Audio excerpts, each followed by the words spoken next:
NTRC অফিসের ভিতরে আমরা অপেক্ষমান আছি। আমাদের কার্যক্রমের উনি আমাদেরকে ডাকছেন, আমাদের নিয়ে একটা মিটিং করবেন। এই মিটিংয়ের জন্য আমরা এখন অবস্থান করতেছি। আমরা এই মিটিংটা দেখি কি হয়। আমাদের লোকজন, কর্তৃপক্ষ সবাই এখানে আছে এনটিআরসি ভবনের ভিতরে। দেখি কি হয় পরবর্তী আমরা।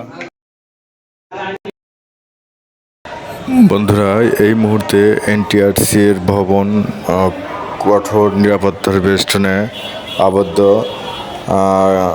কারণ হলো 1 থেকে 12তম নিবন্ধনধারীগণ যে আন্দোলন সকাল থেকে শুরু করেছিল, এনটিসিআরের কর্তৃপক্ষ তাদেরকে ডেকেছেন তাদের সাথে একটি মিটিং করার জন্য। তো তারা এনটিসিআরের ভিতরে অবস্থান করছে।